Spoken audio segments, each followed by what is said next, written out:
اللہ اکبر لا الہ الا اللہ واللہ اکبر اللہ اکبر الحمد اللہم صلی علی محمد وعلی آل محمد کما صلیت علی ابراہیم وعلی آل ابراہیم انک حمید مجید اللہم بارک علی محمد وعلی آل محمد کما بارکت علی ابراہیم وعلی آل ابراہیم انک حمید مجید اما بعد اعوذ باللہ السمیع العلیم من الشیطان الرجیم بسم اللہ الرحمن الرحیم لقد من اللہ علی المؤمنین اذ بعث فیہم رسول من انفسہم یتلو علیہم آیاتہ ویزکیہم ویعلمہم الکتاب والحکمہ وان کان من قبل لفی ضلال مبین بسم اللہ الرحمن الرحیم یا ایھا النبی انا ارسلناک شاہدا ومبشرا ونذیرا بسم اللہ الرحمن الرحیم هو الذي ارسل رسوله بالهدى ودين الحق ليظهره على دين كله ولو كره المشركون رب اشرح لي صدري ويسر لي امري واحلل عقدة من لساني يفقهوا قولي. پچھلی دفعہ ہم نے یہ جو آیت آپ کے سامنے شروع میں تلاوت کی، اس کا کچھ حصہ آپ کے سامنے بیان کیا تھا. آج کچھ بقیہ حصہ اور کچھ یہ دو آیات جو اور آپ کے سامنے تلاوت کی، جس کے بارے میں بات کریں گے. اور آج کے عنوان کا جو بنیادی عنوان اور مقصد وہ یہ ہے کہ نبی اکرم صلی اللہ علیہ وسلم کو بھیجنے کے 8 بڑے مقاصد ہیں. ان 8 مقاصد کو ہر مسلمان کو سمجھنے کی ضرورت ہے کہ ہمارا اگر دعویٰ ہے کہ ہمارا نبی اکرم صلی اللہ علیہ وسلم سے مضبوط تعلق ہے، تو اس کو چیک کرنے کے لیے یہ 8 مقاصد کا ہمیں پتہ ہوگا، تو ہمیں پتہ چلے گا ہمارا تعلق مضبوط ہے یا کمزور ہے. تو پہلا جو بات ہوئی ہے آیت کے اگلے حصے میں، یتلو علیہم آیاتہ، پہلا مقصد ان کا بھیجنے کا ہے جو قرآن انہیں دیا گیا اس کی تلاوت انہوں نے کی، ہمیں اس قرآن کے ساتھ تعارف کروایا کہ اللہ تعالیٰ یہ احکامات اس قرآن کے ذریعے تمہارے اوپر نافذ کر رہا ہے. اب یتلو علیہم، قرآن کے ساتھ 8 بڑے مقاصد، یہ ایسی بنیادی چیز ہے، یہ حقوق ہیں قرآن کے. اگر یہ حقوق ہم ادا نہیں کریں گے تو سمجھے ہم غفلت کر رہے ہیں اور گناہگار ہو رہے ہیں. کیونکہ 8 مقاصد بڑے، اس لیے تھوڑا تھوڑا مختصر میں بتاؤں گا تاکہ 8 مقاصد اس خطبہ میں جو پورے ہو جائیں. پہلا کیا کام کرنا ہے؟ قرآن کے حقوق کا میں پہلا مقصد آپ قرآن دے کر بھیجیں گے، اور اس کے قرآن کے 8 جو ہے مقاصد ہیں ان کا ہمیں پتہ نہیں. پہلا مقصد یہ ہے کہ قرآن کو اوپر سے دیکھ کر صحیح طرح ناظرہ ہمیں پڑھنا آنا چاہیے. اس کے 28 حروف اور زبر زیر پیش جو حرکات ہیں اس کی، اس کا جو بنیادی چیزیں ہیں اس کے بارے میں علم ہونا چاہیے، اور اس کے مطابق قرآن صحیح تلفظ سے پڑھنا چاہیے. دوسری بات، اس قرآن کو سمجھنا فرض ہے. یہ ہر چیز ہم خود ہی جائزہ لیتے رہیں، اپنا محاسبہ کر لیں کہ یہ حقوق میں ہم کس جگہ پر کھڑے ہیں، کیا قرآن کے حقوق ہم ادا کر رہے ہیں کہ نہیں کر رہے ہیں، ناظرہ ہمارا درست ہے کہ نہیں ہے. دوسرا، اس قرآن کے ساتھ ہمارا ترجمہ سمجھ والا، ہدایت والا تعلق، اس کو سمجھنا فرض ہے. تیسرا، اس کا جو حق ہے کچھ نہ کچھ حصہ یاد ہونا چاہیے.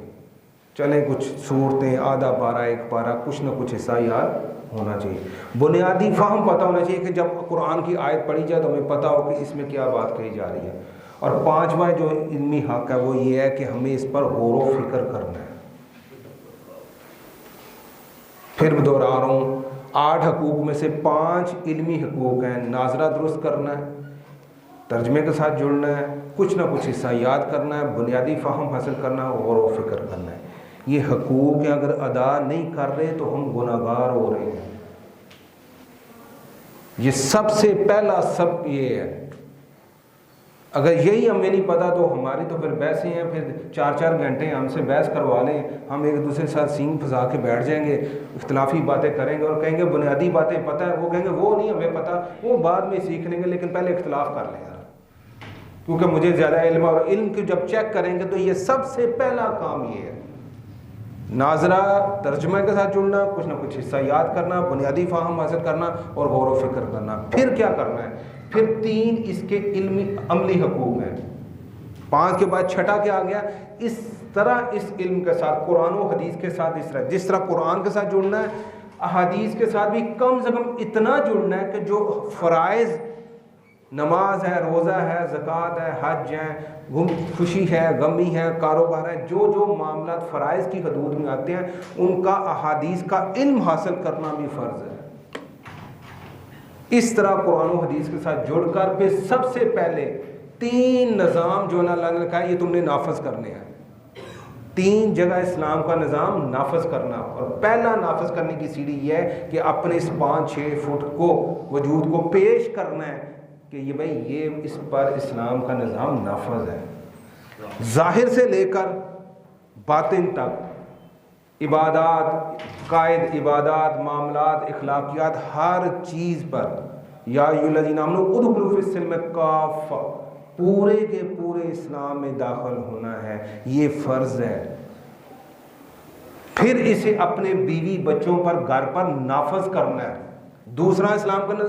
جو سٹیج ہے نافذ کرنے کی، وہ پھر میں نے اپنے بیوی بچوں پر علم اور عمل کے ذریعے نافذ کرنا ہے۔ پہلی سٹیج پیار سے ان کو سمجھانا ہے، اگر کہیں سختی کرنی پڑے تو پھر ان پر سختی بھی کرنی ہے، کیوں کہ مجھے آگے جا کے اس کا جواب دہ ہونا ہے۔ اور تیسرا یہ ہے کہ فرقہ واریت سے اوپر ہو کر ایک جماعت کی شکل میں بن کر اسلام کو ایک خطہ میں نافذ کرنے کے لیے، اس کے لیے کوشش کرنی ہے۔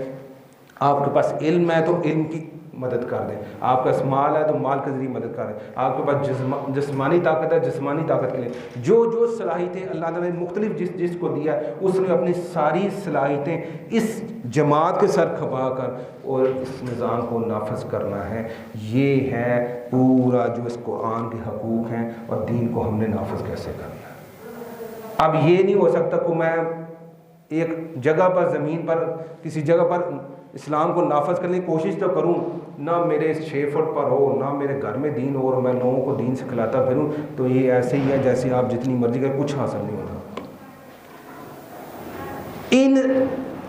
درجات کے تحت اس کو نافذ کریں گے تو یہ آپ کا قابل قبول ہے، اگر نہیں کر رہے تو آپ سے پوچھ ہوگی۔ پھر دوہرا رہا ہوں، ناظرہ درست کرنا ہے، ترجمے کے ساتھ جڑنا ہے، کچھ نہ کچھ حصہ یاد کرنا ہے، غور و اس کا جو نا بنیادی فہم حاصل کرنا ہے، غور و فکر کرنا ہے، اپنے اس 5-6 فٹ پر اسلام کے نظام کو نافذ کرنا ہے، پھر اپنے گھر پر اس کو نافذ کرنا ہے، پھر آگے کوشش کرنی ہے فرقہ واریت سے بالا تر ہو کر ایک جماعت کی شکل میں جڑنا ہے، اجتماعیت۔ اس میں جو چیزیں رکاوٹ ہے، سب سے پہلی رکاوٹ بلا کیا ہوتی ہے؟ سب سے پہلی رکاوٹ نیت ہوتی ہے۔ آپ کی نیت اگر یہ ہے نا کہ یار میں یہ قرآن سیکھ کر، حدیث سیکھ کر، کوئی اور دین کی تعلیم حاصل کر کے تو میں نے اتنے پیسے کمانے ہیں، اس سے مجھے یہ مفاد ہوگا، اس سے مجھے دنیاوی یہ مفاد ہوگا، اس سے مجھے اچھی جگہ جناب میری بڑی اچھی نوکری مل جائے گی، اس کے ذریعے میں کسی مدرسہ میں اچھی پوسٹ پر لگ جاؤں گا، دنیاوی مقصد ہے، تو پھر آپ جتنا مرضی قرآن پڑھتے جائیں، جتنی مرضی حدیث پڑھتے جائیں، وہ ظاہر تو آپ لوگوں کو مسئلے مسائل بھی بتا دیں گے، سارا کچھ بتا دیں گے، لیکن اندر کا تزکیہ نہیں ہوا، وہ عمل میں نکھار نہیں آئے گا، تو دوسرے اعتراض کریں گے کہ مولانا صاحب قرآن بڑا خوبصورت پڑھتے ہیں، مولانا صاحب محدث بڑے اچھے ہیں، مولانا صاحب جو ہے قرات بڑی اچھی کرتے ہیں، لیکن یار جب ان کی عملی زندگی میں دیکھے تو دین نظر نہیں آتا۔ وجہ یہی ہے، پہلی وجہ۔ دوسری وجہ کیا ہوتی ہے؟ دوسری وجہ یہ ہے، میں جو رزق کما رہا ہوں نا، چاہے وہ دین کے ذریعے کما رہا ہوں، چاہے وہ کسی اور وجہ سے کما رہا ہوں، اس میں دوسری بڑی رکاوٹ میرے رزق میں کئی ملاوٹ ہے۔ آپ کو مثالیں، دیندار لوگ ہیں، چلے جو دین کے ساتھ بالکل پیشے کے طور پر جوڑیں گے، ان کو چھوڑ کر دوسرے بھی ہم جیسے بھی دیکھ لیں، یار نمازیں بھی پڑھی جا رہی ہیں، صدقات بھی کری جا رہے ہیں، نوافل بھی پڑھی جا رہے ہیں، تہجدیں بھی پڑھی جا رہے ہیں، لیکن عملی طور پر زیرو ہیں۔ جب بھی ان کے معاملات چیک کریں گے، ان کی اخلاقیات چیک کریں گے، اور کوئی چیزیں چیک کریں گے، آپ کو دین نام کی کوئی چیز نظر نہیں آئے گی۔ دوسری وجہ ہو سکتی ہے کیا کہ ان کے رزق میں کہیں نہ کہیں حرام شامل ہو رہا ہے۔ پہلا نیت کا خلل ہو سکتا ہے، یہ کچھ چیزیں ہر بندے کی بدل سکتی ہیں، شاید کسی کی نیت خراب ہے تو کسی کا رزق ٹھیک ہے، یہ چیک کر لیں اس میں خرابی کیا ہو سکتی ہے، چیک لسٹ ہے، کہیں نہ کہیں رزق میں خرابی ہے، اس خرابی کی وجہ سے وہ جو قرآن پڑھ رہا ہے، وہ نمازیں پڑھ رہا ہے، جو مقصد حاصل ہونا تھا نا تزکیہ کا، وہ حاصل نہیں ہو رہا۔ تیسرا کام، اللہ تعالیٰ کی ذات، اللہ سبحانہ و تعالیٰ ہر چیز ہمیں فری دے رہی ہے، بغیر مانگے دے رہی ہے، مانگتے ہیں وہ بھی دیتی ہے، جو نہیں مانگ رہے وہ بھی دے رہی ہے، لیکن ایک واحد چیز ہے جو بغیر مانگے فری میں نہیں دیتی، وہ ہدایت ہے، وہ یہ تزکیہ ہے۔ جب تک آپ کہیں گے یا اللہ میرا علم اس قابل نہیں ہے، میری کوشش اس قابل نہیں ہے، میرے معاملات میں کہیں کمی بتا گئی، یا اللہ جو حق بات ہے وہ مجھے سمجھا دے اور اس پر عمل کرنے کی توفیق دے دے۔ اور چوتھی چیز کیا ہو سکتی ہے؟ وہ ہو سکتی ہے کہ اس کی زندگی میں وہ نمازیں پڑھ رہا ہے، قرآن پڑھ رہا ہے، نفلی کام بھی کر رہا ہے، لیکن کہیں نہ کہیں گناہ کبیرہ اس کی زندگی میں شامل ہے، وہ اسے اس راستے پر نہیں لا رہے کہ اس کے اندر جو گندگی ہے اس کو نکل، جب تک وہ گندگی صاف نہیں ہوگی گناہ کبیرہ کی 0% تو کوئی نہیں کہتا، بڑے بڑے گناہوں میں کہیں نہ کہیں اس کی زندگی میں بڑے بڑے کبائر گناہ ہیں جو اسے صحیح دین کا فہم بھی نہیں دے رہے اور اس کے مطابق عمل کی طرف بھی لے کر نہیں آ رہے۔ اور بہت ساری چیزیں، یہ 4 بنیادی چیزیں میں نے گنائی ہیں کہ تزکیے میں رکاوٹ، پہلی اگر نیت خرابی ہے ہدایت نہیں ملے گی، رزق میں خرابی ہے ہدایت نہیں ملے گی، طلب نہیں کریں گے ہدایت نہیں ملے گی، اور آپ کی زندگی میں گناہ ہیں، بڑے بڑے گناہ ہیں، کبیرہ گناہ ہیں، تو پھر بھی آپ کو یہ ہدایت اور عمل میں نکھار والا کام نہیں ملے گا، جتنی مرضی قرآن پڑھ تھک جائے۔